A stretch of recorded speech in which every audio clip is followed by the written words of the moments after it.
Assalamualaikum warahmatullahi wabarakatuh.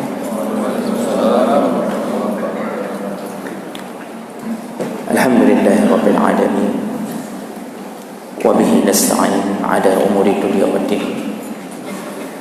Asyhadu an la ilaha illallah wahdahu la syarika lah, wa asyhadu anna Muhammadan 'abduhu wa rasuluhul karim. Allahumma shalli wa sallim ala nabiyyina wa sayyidina Muhammadin wa ala alihi wa ashabihi ajma'in. Amma ba'd. Rabbi shrah li sadri wa yassir li amri wahlul 'uqdatam min lisani yafqahu qawli. Segala puji bagi Allah, kemudian salawat dan salam kepada Rasulullah, pada keluarga dan seluruh sahabat-sahabatnya yang Allah muliakan insyaallah. Bapak-bapak dan ibu-ibu jemaah salat maghrib telah menyempatkan waktu berhadir karena Allah, mudah-mudahan kehadiran kita tercatat di sisi Allah Subhanahu wa taala. Jemaah yang dimuliakan Allah, kita akan menyambung pelajaran kita tentang adabun masajid, yaitu adab-adab seputar masjid atau beradab dengan masjid. Di minggu yang lalu kita telah belajar beberapa adab, di antaranya ikhlasun niyah lillahi ta'ala. Ketika berhadapan dengan masjid, ikhlaskanlah niat karena Allah Ta'ala untuk memakmurkan masjid. Kita yang menolong masjid. Dan kemudian as-sa'yu ilal masajid bisakinatin wa biqar. Pergilah ke masjid dengan tenang, ya, bersahaja, jangan tergesa-gesa, jangan berlari-lari mengejar rukuknya imam sampai terjadi keributan, ya. Artinya disuruh berjalan ke masjid dalam keadaan tenang. Nah, tenang ini bukan santai, Pak. Jadi jangan terlalu santai sehingga tidak sampai-sampai ke masjid. Tenang ini begabu, jangan tergesa-gesa, ya. Kemudian ada adamu ta'attur al-mar'ah. Bagi perempuan jangan berlebih-lebihan memakai minyak wangi ke masjid, apalagi bisa menimbulkan fitnah dengan aroma wangi tersebut. Nah, kemudian mura'an adab dukhulil masjid. Ketika masuk masjid, adab-adabnya itu masuklah dengan kaki kanan. Jadi ketika masuki pintu masjid, masuklah dengan kaki kanan, lalu ucapkanlah doa masuk masjid. Ya, paling kurang bacalah Allahumma ftahli abwaba rahmatik. Ya Allah, bukalah untukku pintu-pintu rahmat. Ya, itu harus dibiasakan, karena kalau tidak biasa, biasanya tidak menjadi sebuah amalan. Ya. Berikutnya, terakhir yang sudah kita bahas, di situ kemarin terakhir kita bahas. Baik, kita sambung ada berikutnya, yaitu ta'zim al-masjid. Muliakanlah masjid, artinya muliakan keagungan masjid. Bagaimana caranya? Fala yatakallamu fihi bisautin murtafi'. Janganlah seseorang mengangkat suara dalam masjid. Jadi suara dalam pasar jangan dibawa ke masjid. Ya, jangan ada yang seperti orang berantem memanggil temannya di dalam masjid, ya. Wala yalghu, dan juga jangan mengucapkan perkataan yang sia-sia. Ya. Perkataan sia-sia itu yang mana? Yaitu perkataan yang tidak menyangkut urusan agama. Contohnya dia berbicara tentang urusan bisnisnya di masjid, berbicara tentang urusan politik, berbicara tentang urusan-urusan yang tidak menyangkut kemaslahatan umat. Itu jangan dibawa di masjid. Jadi kalau ada surat-surat yang perlu ditandatangani, nyan BME mesti. Misal ada proyek atau apa, merempaklah masjid. Jangan melakukan transaksi di masjid. Termasuklah di sini yang dimaksud adalah wala yajlis fihi bighairi wudu.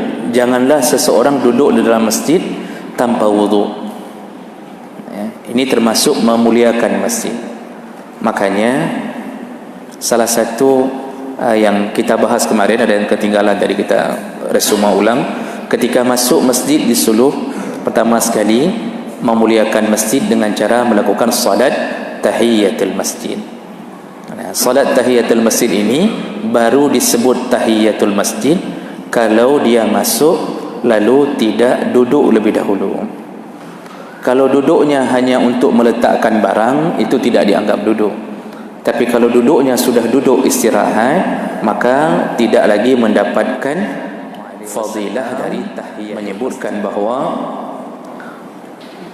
iza dakhala ahadukum al-masjid, kalau salah seorang di antara kamu masuk masjid, fala yajlis hatta yusalli raka'atain. Jangan duduk sampai dia salat 2 rakaat. Jadi salat tahiyatul masjid itu syaratnya tidak duduk lebih dahulu. Nah, ini juga termasuk pertanyaan minggu yang lalu. Jangan berkumpul-kumpul di masjid untuk berbicara hal-hal pribadi atau hal-hal tertentu. Apalagi kalau sedang berada di dalam area ta'lim, area ngajar-mengajar. Di luar waktu salat saja itu dilarang duduk di satu tempat, di sudut masjidkah atau di dalam masjid tapi di sudut atau di mana sajalah, lalu kemudian bicara urusan-urusan dunia sampai mengeluarkan suara tertawa terbahak-bahak. Itu sangat-sangat dilarang di dalam masjid. Berikutnya yaitu adamu ittikhazil masajid turuqan. Janganlah seseorang menjadikan masjid hanya sekedar tempat persinggahan. Turukan itu jalan. Jadi maksudnya jangan jadikan masjid hanya sekedar untuk jalan numpang lewat. Nah, ini berdasarkan hadis Nabi sallallahu alaihi wasallam. Rasulullah sallallahu alaihi wasallam berkata, min asyratis saah, di antara tanda-tanda kiamat yaitu ayyamurra ar-rajulu fil masjidi la yusalli fihi rak'atain, yaitu seseorang melewati masjid tapi dia tidak salat 2 rakaat di dalamnya. Di antara tanda-tanda kiamat, orang salat, orang menuju ke masjid tapi hanya numpang lewat tapi tidak salat 2 rakaat di dalamnya. Ini maksudnya yang Nabi katakan dulu, dan ternyata hari ini telah terbukti bahawa masjid dijadikan sebagai persinggahan untuk melakukan amalan-amalan yang sama sekali kadang-kadang tidak lebih dahulu menghormati masjidnya. Jadi contohnya, masjid hari ini dijadikan sebagai tempat untuk pre-wedding. Dulu tidak ada pre-weddingnya, tidak ada. Jangankan pre-wedding, pro-wedding tidak ada. Ini kamu lagi pegak pre-wedding. Jadi ada foto sebelum pernikahan. Kalau fotonya sesudah akad nikah, artinya dia telah dahulu menikah. Ada yang lebih parah lagi, foto sebelum akad nikah dengan tunangan. Jadi seakan-akan tunangan itu sudah sah, padahal tunangan itu tidak ada ikatan apapun. Beberapa kali kita mendapatkan, terutama masjid-masjid yang dianggap indah sebagai background, itu datang siap dengan kamera, foto, Lintu tidak pernah masuk ke masjid. Ada di teras masjid, ada dekat-dekat dengan masjid, bergaya dengan si Dara Baru. Itu sama-sama tunjuk ke langit. Lepas tunjuk kadang-kadang tunjuk ke bawah, kadang-kadang tunjuk ke atas. Kiban-kiban kamu gulai-gulai kainan. Itu ke masjid dia kadang-kadang bahkan sama sekali tidak berusaha untuk datangi masjid, berwuduk dulu, salat dulu, tidak. Orang yang antar Lintu Baru, Dara Baru saja, itu banyak yang tidak salat tahiyatul masjid. Apalagi Dara Baru dengan Lintu Barunya. Lintu Baru banyak tidak salat nikah di bawah kesaksian Allah Subhanahu wa taala. Jadi hari pertama Allah saksikan bahawa dia akan memegang tangan wali daripada calon isterinya. Di situ Allah lihat, iaitu hari mulia, hari menghalalkan yang kita tahan-tahan selama ini. Tapi hari itu pula kita tidak menghormati Allah dengan cara tidak menghormati rumah Allah Subhanahu wa taala. Maka banyak orang masuk masjid tidak ada solat tahiyat di hari akad nikah di dalam masjid. Makanya ketika ada orang yang bertanya tentang hukum membuat akad nikah dalam masjid, para ulama tidak melarang. Walaupun ada pendapat sebahagian khilaf, ada pendapat yang mengatakan lebih baik di luar masjid, ada pendapat mengatakan lebih baik di dalam masjid karena kemuliaan masjid. Tidak dilarang. Kenapa? Karena ada dalil. Dulu seorang perempuan dalam hadis mendatangi Nabi SAW. Lalu kemudian perempuan itu mengatakan, "Ya Rasulullah, menikahlah denganku." Artinya dia menghibahkan dirinya kepada Rasulullah. Dia bermohon supaya Rasulullah mahu menikahinya. Karena kerinduan perempuan di masa lalu iaitu menjadi isteri Rasulullah, sebaik-baiknya manusia di alam. Lalu Rasulullah SAW ketika perempuan ini datang kepadanya meminta untuk Rasulullah menjadi suaminya, Rasulullah mengatakan, "Ma'indi hajah." Kata Rasulullah, "Aku sedang tidak ada keinginan untuk melakukan pernikahan." Percakapan ini rupanya didengarkan oleh salah seorang sahabat yang kebetulan lewat di depan tersebut. Ketika sedang melakukan percakapan ini, lewat seseorang. Diambillah kesempatan oleh sahabat ini. Dia mengatakan, "Menyohana timdrona ya Rasulullah bakelum." Begitu bahasa hadisnya kira-kira apa? Kalau engkau tidak mau menikahinya ya Rasulullah, maka biarkanlah aku menikah dengannya. Lalu Rasulullah mengatakan kepada laki-laki ini, "Kamu punya mahar? Punya emas?" "Tidak ada ya Rasulullah." "Punya perak?" "Tidak ada ya Rasulullah." "Atau punya sesuatu yang berharga?" "Tidak ada ya Rasulullah." Apapun ditanya tidak ada. Hanya mbak laki pun kok reman. Hanya contoh barang. Tidak ada ya Rasulullah. Sampai akhirnya Rasulullah mengatakan ada khatim min hadid, ada cincin dari besi sebagai mahar. Tidak ada ya Rasulullah. Lalu Rasulullah mengatakan, "Engkau punya hafalan ayat-ayat Al-Quran?" Baru di situ dia mengatakan, "Ada ya Rasulullah." Kalau begitu, jadikanlah hafalanmu sebagai mahar untuk pernikahanmu. Lalu dia membaca ayat-ayat tertentu yang dia hafal, dan itu dijadikan sebagai mahar oleh Rasulullah dengan izin Rasulullah. Dinikahkan. Nah, hadis itu disyarah oleh Ibnu Hajar Al-Asqalani. Kejadian itu terjadinya di dalam masjid. Dari situlah diambil dalil bahawa pernah terjadi pernikahan di masjid dilakukan oleh Rasulullah, tapi tidak diundang dengan sengaja. Kebetulan terjadi di situ karena laki-laki tadi lewat. Tapi walaupun begitu, itu menunjukkan Rasulullah mengizinkan terjadi pernikahan dalam masjid. Tapi yang jangan salah dipahami dari hadis ini, jangan mengira hafalan itu bisa menjadi mahar. Itu tawaran terakhir, Bapak Ibu melakukan Allah, setelah kita tidak ada apa-apanya lagi.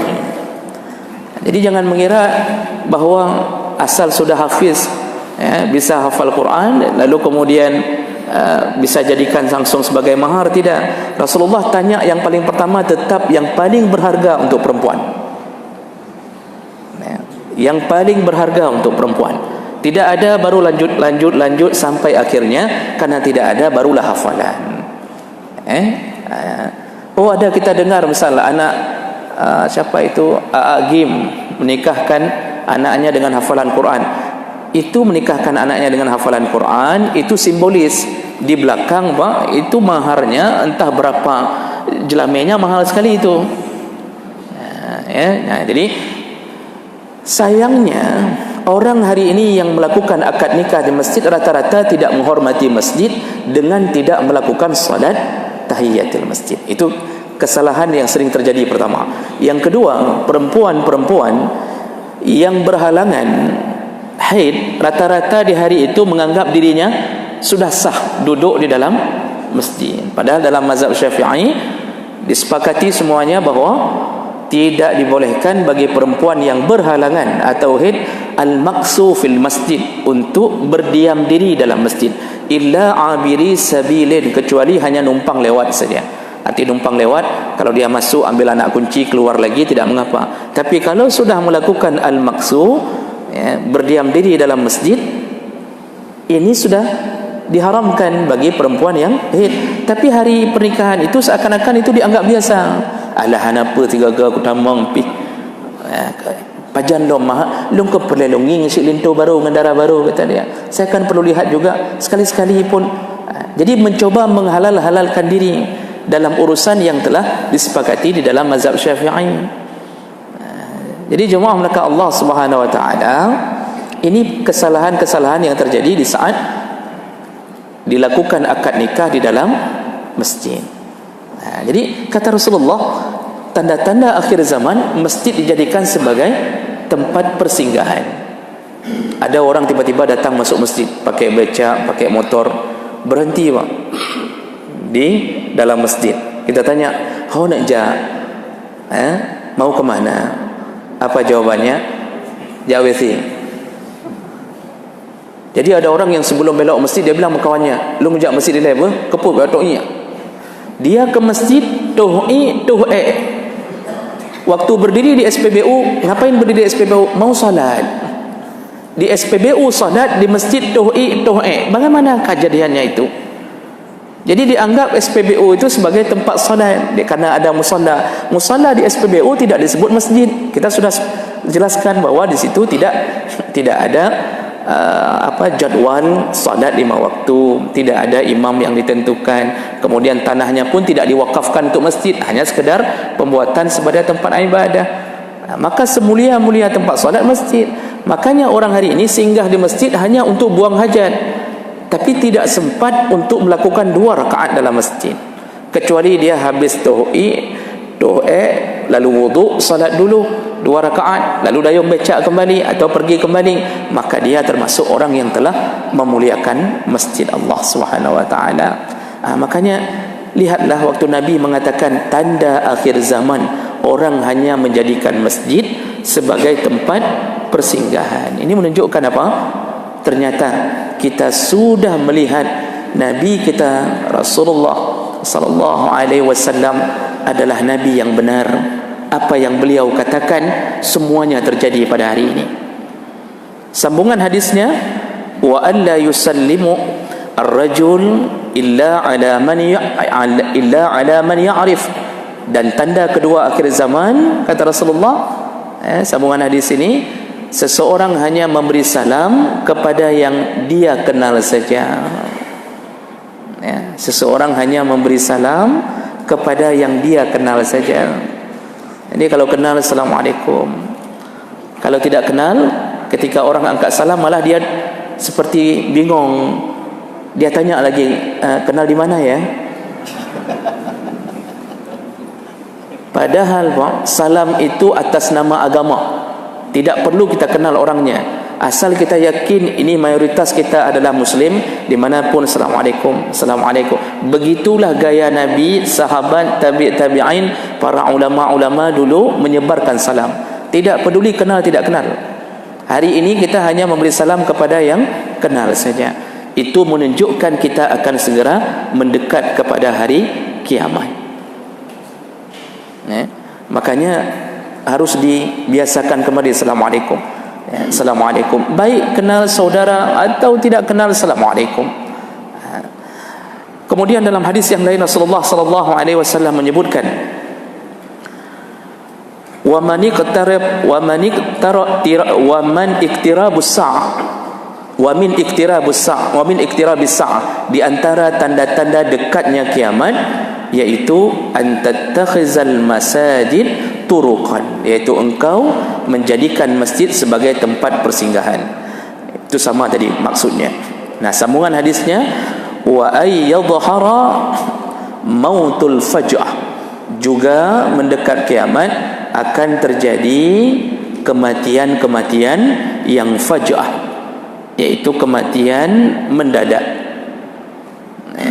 Kematian-kematian mendadak itu dijelaskan oleh para ulama ahlul hadis bahawa maksudnya mendekat akhir zaman banyak orang meninggal dalam keadaan tanpa persiapan menuju kepada Allah Subhanahu wa taala. Jadi enggak ada persiapan, amal tidak ada, hari-hari dalam maksiat, babah gaduh ngejek gop, kemudian amal tangan juga melakukan maksiat, mata maksiat, setiap malam dengan HP entah apa yang dilihat, kemudian duduk di satu tempat berbicara hal-hal dunia, tidak ada amalan-amalan akhirat, tiba-tiba meninggal. Nah, maksud tiba-tiba meninggal ini adalah meninggalnya tanpa persiapan menuju Allah. Orang-orang dulu, kalangan-kalangan orang-orang saleh di masa lalu mempersiapkan setiap hari untuk dipanggil oleh Allah Subhanahu wa taala. Makanya saya pernah baca salah satu kisah-kisah para orang-orang saleh, orang-orang salafus saleh, orang-orang yang terdahulu. Ketika dia sakit, istrinya bersedih hati melihat keadaan suaminya, lalu mengatakan, sambil menangis dia mengatakan, sungguh sayang engkau wahai suamiku, engkau dalam keadaan sakit-sakitan yang tidak kunjung sembuhnya. Suami ini melihat tangisan istrinya, lalu dia mengatakan apa? Dia mengatakan, jangan bersedih wahai istriku, karena aku telah mengkhatamkan Al-Quran di rumah ini melebihi 1000 kali. Jadi yang dia andalkan menuju Allah dengan mengatakan, jangan sedih wahai istriku, aku telah mengkhatamkan Al-Quran di rumah ini, di tempat ini melebihi 1000 kali. Jadi lihatlah bagaimana mereka bersiap-siap menuju Allah. Makanya Rasulullah sallallahu alaihi wasallam menyebutkan, al-kayyisu, orang yang pintar itu bukan profesor, bukan doktor, bukan LC, bukan MA, bukan hafizul Quran, selama dia tidak mengerti tujuan hidup. Siapa al-kayyisu? Siapa yang pintar menurut Nabi? Yang pintar itu adalah man dana nafsah wa amila lima ba'dal maut. Ada 2 ciri-cirinya. Yang pertama, yang selalu menghisap-hisap dirinya sendiri. Jadi malam fikir ke aib draw, kan fikir ke aib gop. Dia selalu membongkar aib dirinya sendiri, bukan melihat aib orang, padahal dia sendiri penuh dengan aib. Ini orang-orang yang sombong begini banyak hari ini, Pak. Jadi selalu melihat aib orang, luar biasa, aib. Dia tidak tahu sebenarnya dia yang penuh dengan aib. Matanya yang penuh dengan kotoran, sehingga selalu melihat aib orang lain. Jadi gaduh salah-salah kau. Padahal waktu kita tanya sama orang, beribu orang mengatakan bahawa dia orang yang bermasalah. Jadi orang pintar itu menghisap-hisap diri. Makanya dalam adab waktu mau tidur, salah satunya adalah bermuhasabah. Adab mau tidur salah satunya adalah bermuhasabah. Jadi selalu memikirkan, saya ada salah apa hari ini. Kalau saya ada salah dengan orang lain, maka besoknya dia merencanakan untuk memohon maaf segera. Kalau dia punya salah dengan Allah, sebelum tidur dia beristighfar, memohon ampun kepada Allah, takut malam itu adalah malam terakhir dia berada di alam dunia. Itu orang pintar, selalu menghisap diri. Ciri kedua orang pintar, kata Nabi, wa amila lima ba'dal maut, selalu beramal untuk mempersiapkan sesuatu atau bekal untuk kematiannya. Itu baru pintar. Jadi setiap hari dia memikirkan mati. Ini kita aneh. Kalau ada orang yang mengatakan home dong sang lagi tinggal ke mati, apa kata orang itu? Jangan bilang-bilang masalah itulah. Kita bicara yang lain aja, yang semangat-semangat. Padahal orang waktu bicara masalah kematian, sebenarnya dia sedang mempersiapkan dirinya. Orang kalau selalu mengingat kematian, maka otomatis dia akan memikirkan salat duha, baca Quran, bersedekah, dia berbaik-baik dengan istrinya, yang istri akan taat pada suaminya.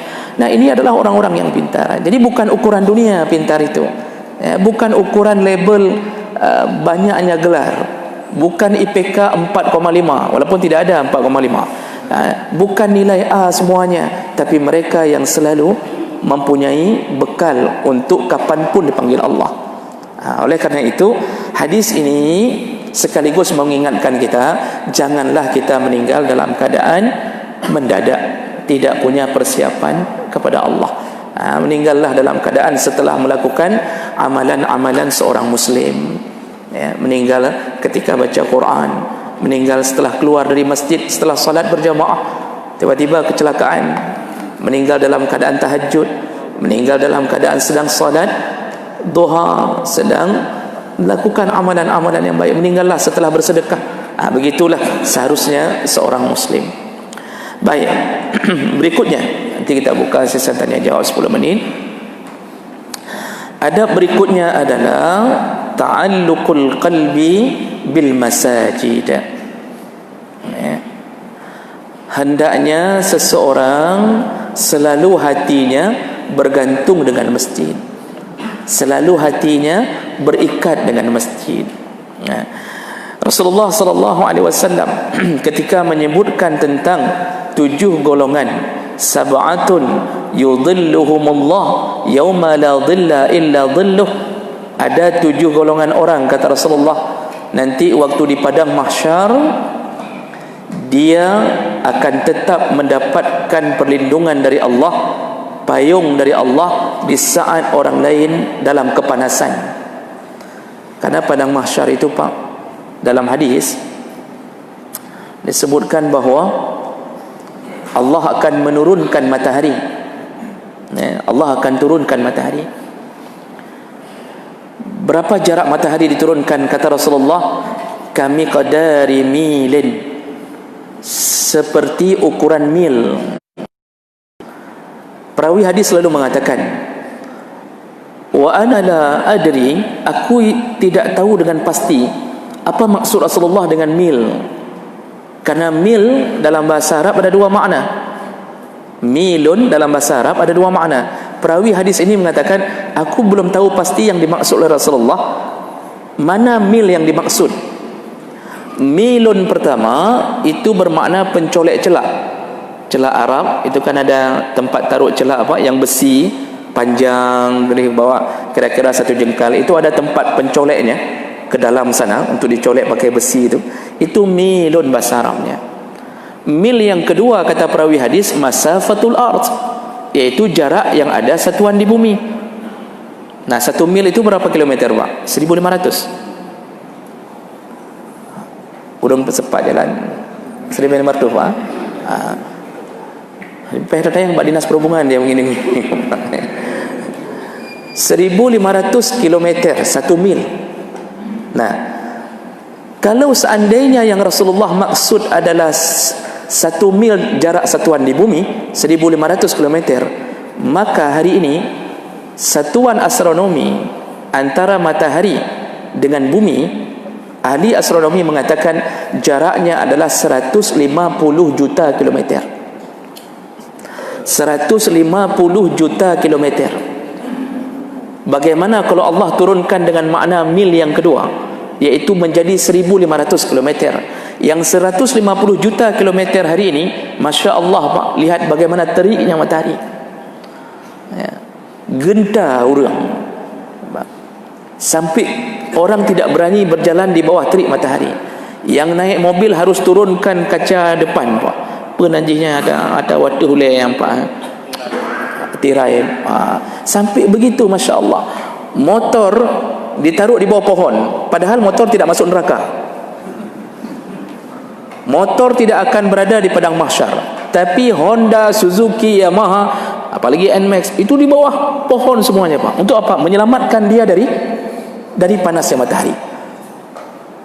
Kalau Allah turunkan menjadi 1.500 km, hancurlah kita.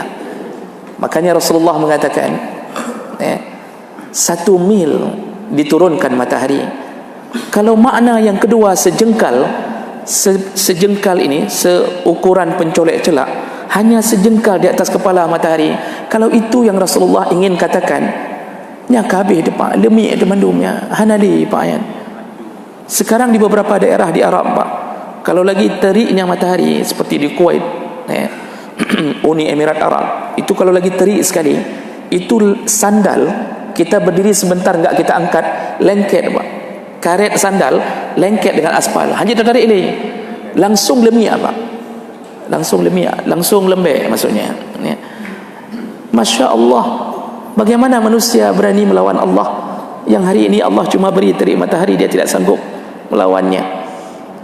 Oleh karena itu ada 7 golongan yang Allah selamatkan. Salah satunya dalam hadis tersebut yaitu rajulun qalbuhu mu'allaqun bil masajid, yaitu seseorang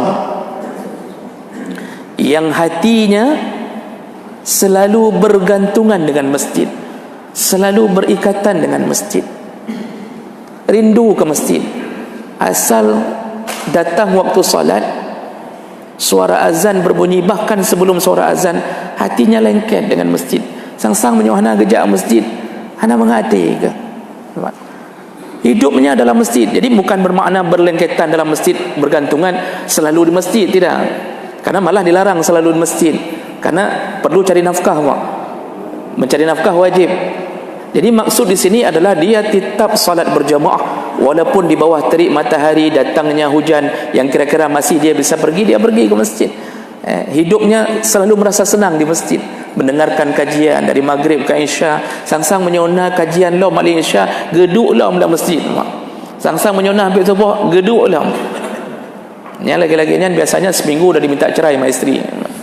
Anak gua dah seminggu, Pak. Nafkah anak sobi segala macam. Itu salah juga yang begitu-begitu. Nah, jadi intinya apa? Masya Allah, dijamin oleh Nabi salah satu orang yang akan mendapatkan perlindungan di padang mahsyar nanti, yang hatinya selalu merindukan masjid, selalu berada di masjid. Maka berbahagialah kita yang diringankan kaki oleh Allah, tidak berat untuk menuju ke masjid. Berbahagialah. Dalam satu hadis yang lain, Rasulullah sallallahu alaihi wasallam menyebutkan, atani al-lailah Rabbi tabaraka wa ta'ala fi ahsani surah. Rasulullah menyebutkan ini tentang mimpinya. Mimpi. Jadi Rasulullah itu bermimpi. Kalau ada yang mengatakan Rasulullah tidak pernah bermimpi, itu salah faham. Dalam beberapa hadis melihat tentang azab-azab di kubur, melihat azab di neraka, itu ada beberapa hadis dari Samurah bin Jundab. Bahkan hadis riwayat Bukhari, itu mimpi Rasulullah. Rasulullah bermimpi.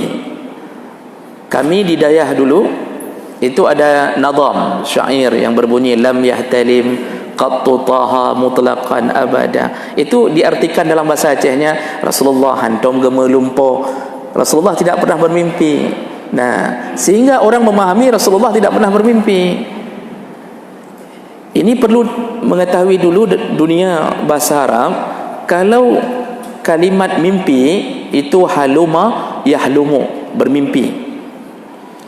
Kalau ihtalama sudah dipakai ta, ihtalama yahtalimu, itu yang dimaksud adalah mimpi basah.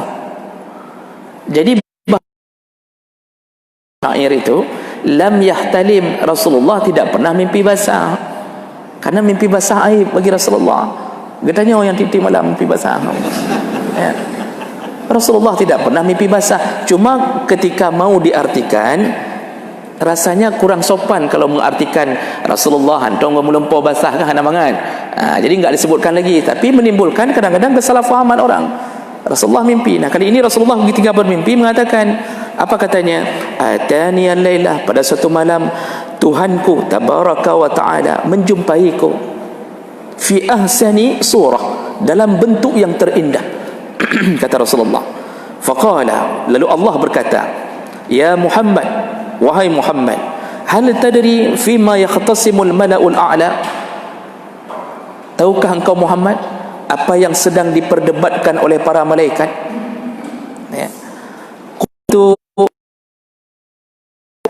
Aku fawada'a yadayya hatta wajadtu burudi baina sadi. Lalu Allah Subhanahu wa taala meletakkan tangannya. Jadi jangan bayangkan tangan Allah harus bentuk jasad seperti tangan kita. Ini dalam mimpi Rasulullah tidak tahu apa yang sedang dimaksud Rasulullah, tapi salah satu kekuasaan daripada Allah Subhanahu wa taala. Rasulullah mengatakan Allah meletakkan tangannya di atas kedua pundakku. Malaikat, apa yang sedang didiskusikan, dibicarakan panjang lebar oleh para malaikat. Jadi tadi jawaban Rasulullah pertama tidak tahu. Setelah Allah letakkan tangannya, lalu Rasulullah menjawab. Fakultu, aku menjawab, kata Rasulullah, na'am, sekarang aku tahu ya Allah. Apa dia? Fil kafarat wad darajat, yaitu tentang penghapusan dosa dan tingginya derajat-derajat. Apa dia? Wal kafarat, amalan penghapus dosa, ada salawat. Jadi malaikat sedang heboh membicarakan dosanya. Caranya bagaimana? Al-maqsu fil masajid ba'da salawat, yaitu orang-orang yang sering duduk berdiam diri dalam masjid setelah melakukan solat-solat fardu. Lagi kita jawab, kita enggak pulang dulu. Jadi kita sebenarnya ingin pulang. Di sana sudah disiapkan engkut lado sudah, kuah soto sudah, kerupuk muliang sudah, semuanya sudah. Lalu kita bilang sama isteri, saya tidak pulang dulu, lumrah isya sekaligus. Termasuklah ini golongan al-maqsuf rata-rata. Nah, itu rupanya dijadikan viral oleh malaikat. Malaikat pun ada berita viralnya, Pak, yaitu orang-orang yang duduk. Makanya malaikat paling cinta kepada orang menunggu dari solat maghrib ke isya. Ini malaikat mendoakan. Apa doanya? Dalam hadis sebutkan, Allahumma ighfir lahu, ya Allah ampunkanlah orang-orang yang duduk ini, ya Allah. Allahumma arhamhu, ya Allah sayangilah mereka. Ini dalam doa malaikat, Pak, kita. Kalau duduknya ikhlas, bukan karena tertahan motor enggak bisa keluar.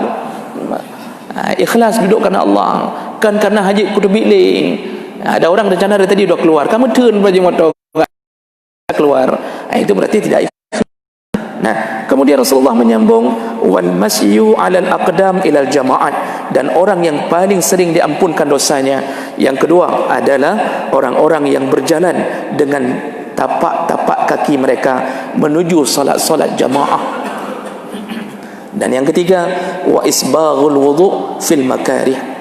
Lalu orang-orang yang tetap berwuduk dengan sempurna fil makarih, walaupun dalam keadaan cuaca tidak mendukung, terlalu panas, air keluar panas, tetapi dia tetap wuduk 3 kali sempurna, cuci kaki sempurna, atau air terlalu dingin tetap dia wuduk sempurna. Orang-orang inilah yang diampunkan dosanya oleh Allah. Itulah yang dibicarakan oleh para malaikat. Lalu Allah berkata, sadaqta ya Muhammad, engkau benar kali ini Muhammad, engkau benar.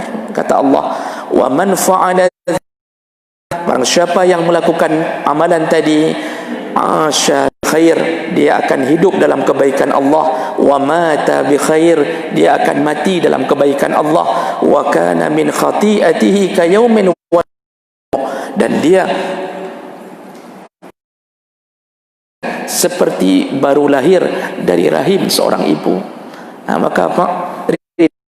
Berkayam-kayam menjaga jamaah wudu, datang ke masjid, duduk antara satu salat dengan salat yang lain. Ini salah satu cara memakmurkan masjid. Bedua lepas sopeng 5 ribu dalam celeng masjid. Oleh kerana dua nyoka Jadi kita berhenti dulu, ada waktu sekitar 5 menit ya. Silakan.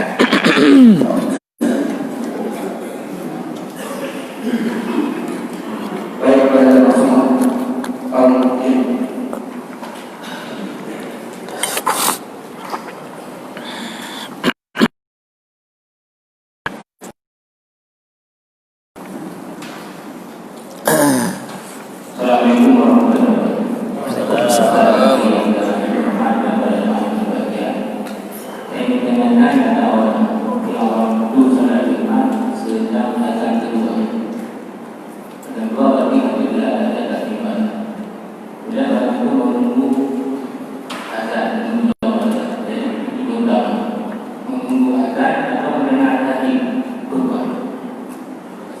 warahmatullahi wabarakatuh. Baik. Siap tak? Boleh. Baik, saya jawab dulu ini karena takut kehabisan waktu. Ketika khutbah, ketika khatib sudah berada di atas mimbar, lalu azan kedua berbunyi, ada orang datang lalu berdiri, tidak melakukan solat sunnah, baik tahiyatul masjid ataupun dalam sebahagian mazhab, dalam mazhab yang lain mengatakan tidak ada qabliyah walaupun harus banyak solat. Itu khilaf. Nah, mana yang lebih utama?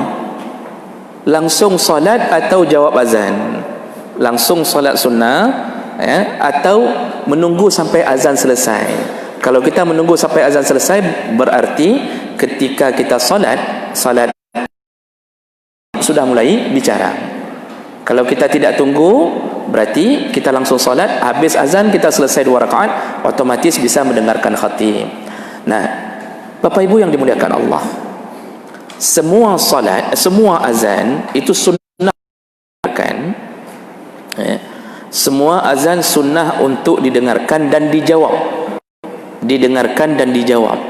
Makanya azan itu kalau orang dalam solat-solat biasa, kalau sudah azan itu memang sebaiknya jangan langsung solat sunnah. Kalau solat-solat biasa, solat-solat selain Jumaat itu jangan solat sunnah habis azan, dan jangan duduk. Makanya orang hari ini kan masuk masjid banyak tidak duduk. Itu salah satu hikmahnya supaya dapat pahala tahiyatul masjid, karena kalau sudah duduk tidak dapat lagi. Maka sambil dengar azan nyaut, dan jangan salah faham, yang disuruh saut bukan dengar saja. Karena ada orang dengar hanya kesut-sut, padahal kata Nabi,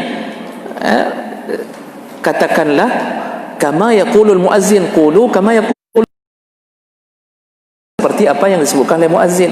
Itu dalam semua azan, kecuali azan yang kedua yang ditanyakan tadi.